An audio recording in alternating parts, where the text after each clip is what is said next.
Epstein Palm Beach bombshell, house manager Juan Alesi speaks out. In a seismic turn of events that reverberated through courtrooms during Ghislaine Maxwell's high-profile trial, the spotlight shifted dramatically onto an unexpected yet pivotal witness. Juan Alesi, the former house manager who was based primarily at Jeffrey Epstein's opulent Palm Beach estate, stepped into the witness stand on a crucial Thursday session.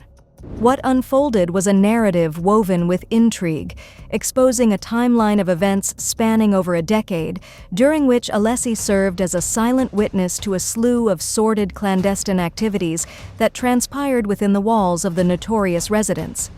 Alesi's testimony, delivered with unwavering conviction, peels back the layers surrounding Ghislaine Maxwell's involvement in Epstein's affairs.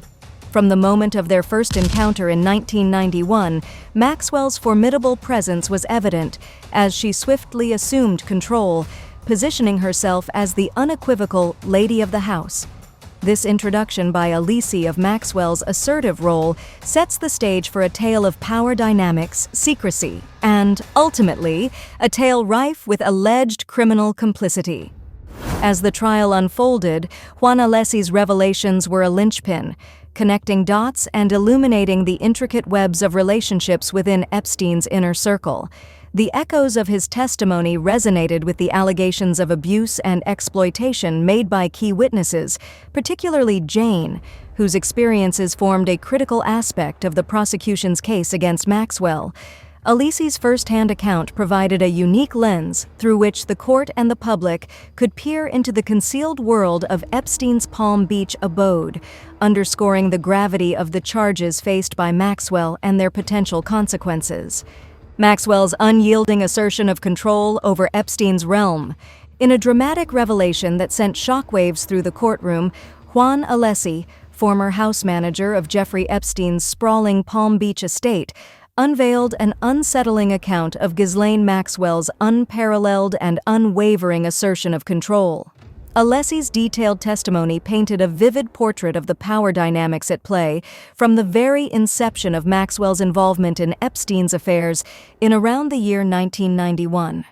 According to Alesi, Maxwell did not merely occupy a passive role within the confines of Epstein's opulent residences. Instead, she swiftly and decisively seized the reins of authority. From the outset, Maxwell made it explicitly clear that she was more than a passive observer. She was, in her own words, going to be the lady of the house. This declaration marked the genesis of a narrative in which Maxwell's influence permeated every facet of Epstein's Palm Beach domain.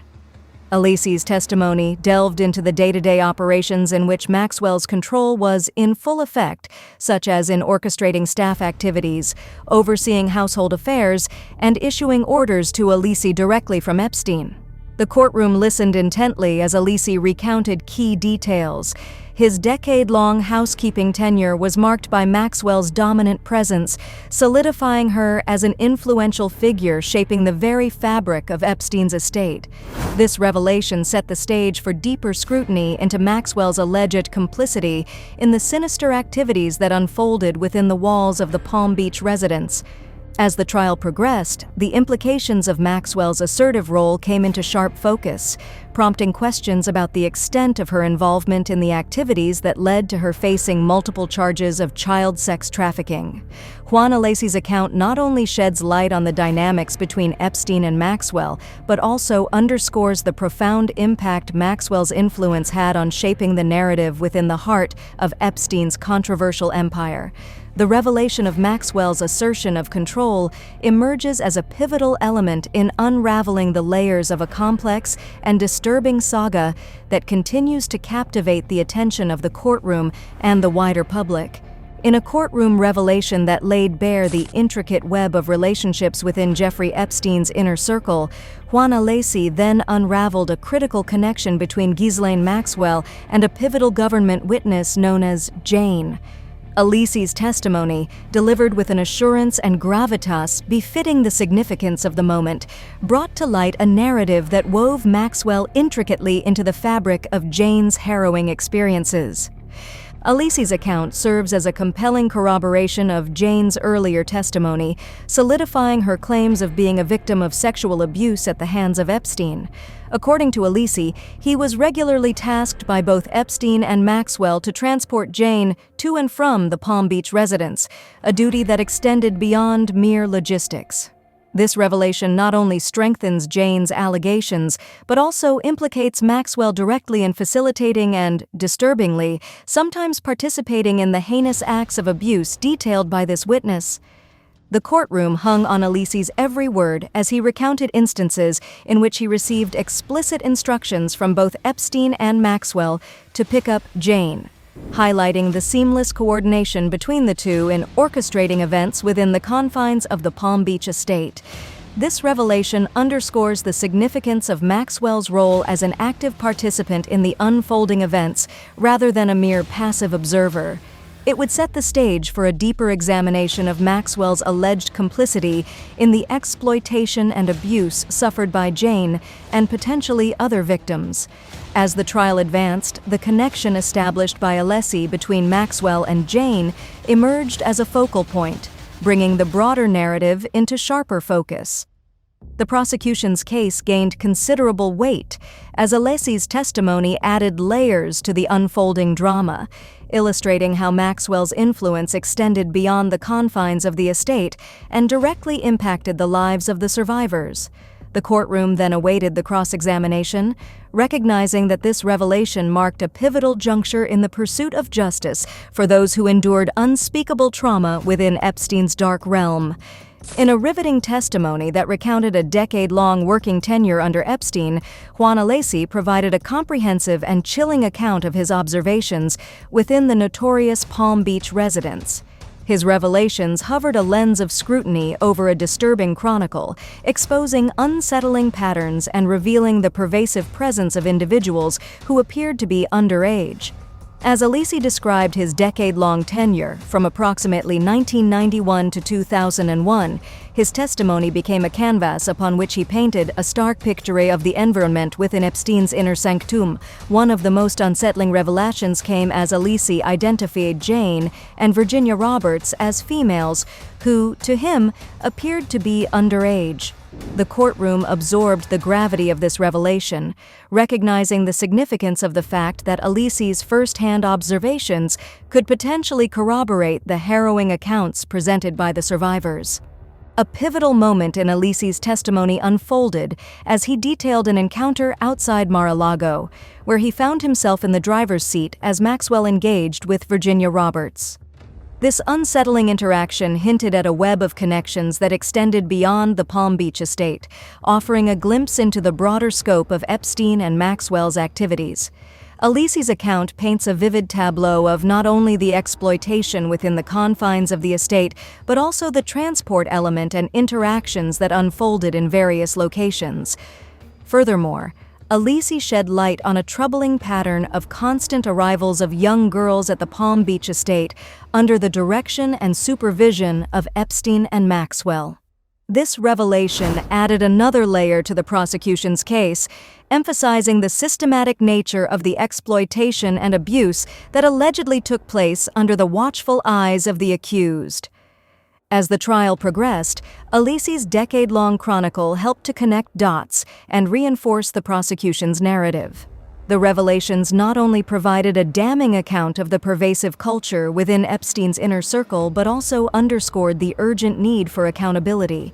The survivors, whose voices are amplified through Alesi's testimony, inch closer to the possibility of justice, while YouTube and TV viewers remain transfixed by trying to make sense of the unfolding revelations linked to this most dark chapter of recent history. In a startling courtroom, revelation that transcended the walls of Jeffrey Epstein's Palm Beach estate, Juan Alesi, the former house manager, laid bare a culture of secrecy enforced meticulously within the inner sanctum of the infamous residence. Alesi's testimony unfolded like a chilling yarn, revealing not only the explicit instructions given to staff, but also the degrading nature of the culture of silence that permeated Epstein's world. As Alesi recounted his tenure, one recurring theme emerged: the oppressive directives encapsulated in a household manual that dictated the conduct and discretion levels expected from the staff. The courtroom listened intently as Alesi detailed the manual's explicit instruction. Remember that you see nothing, hear nothing, say nothing, except to answer a question directed at you. Respect their privacy.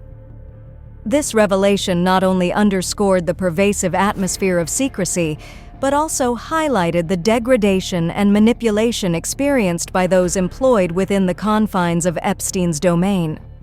Alesi's discomfort with the manual was palpable as he described the directive to be blind, deaf, and dumb, emphasizing that staff were expected to exist in a state of perpetual ignorance regarding Epstein and Maxwell's activities. This was astonishing. Were they expected to turn a blind eye if somebody's life was in danger? That would seem to be the implication of such a directive to be blind, deaf, and dumb.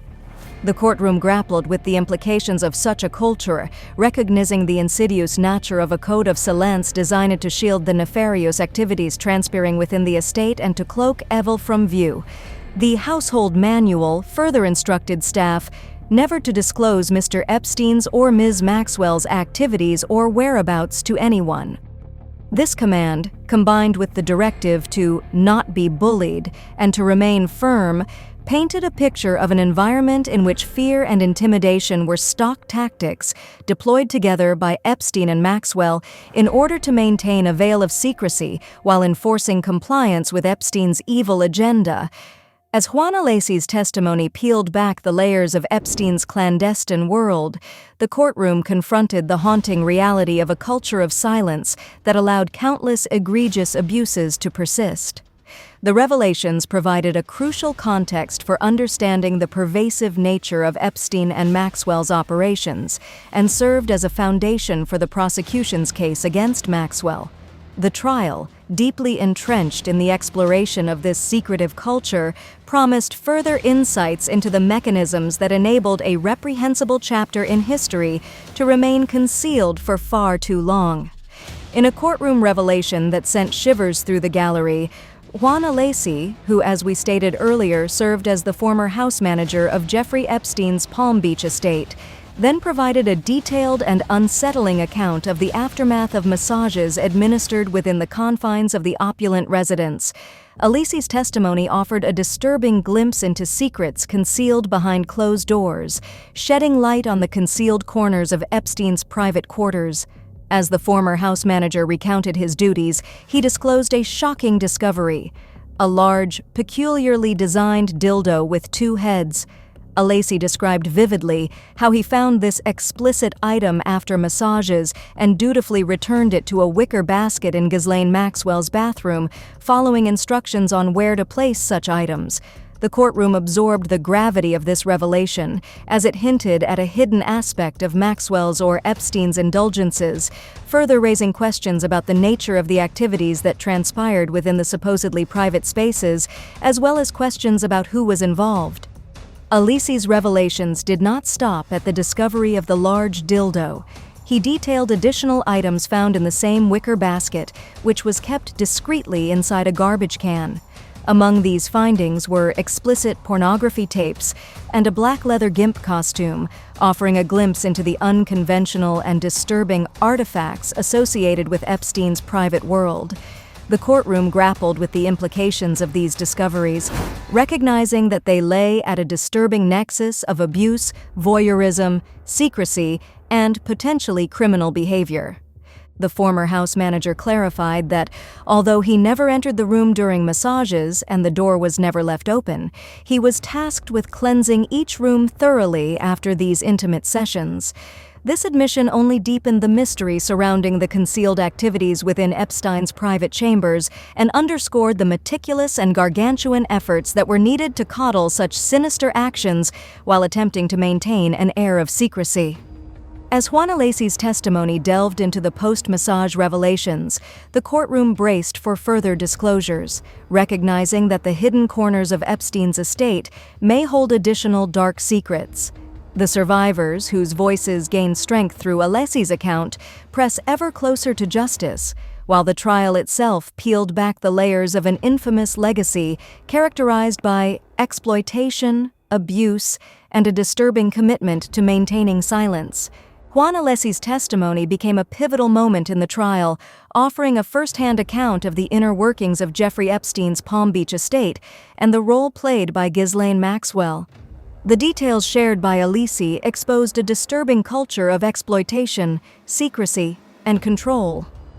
As Maxwell's defense continued to crumble, the trial unfolded as a critical chapter in the pursuit of justice for the survivors and the unveiling of Epstein's dark legacy. Thank you for joining us on this journey into Juan Alesi, the housekeeper's testimony about his former employers, Ghislaine Maxwell and Jeffrey Epstein. As mentioned, once again, if you haven't already subscribed to the channel, then quickly subscribe for more interesting and shocking revelations. Stay curious, stay vigilant, and never be afraid to question the narratives that shape our world. See you soon, ladies and gentlemen.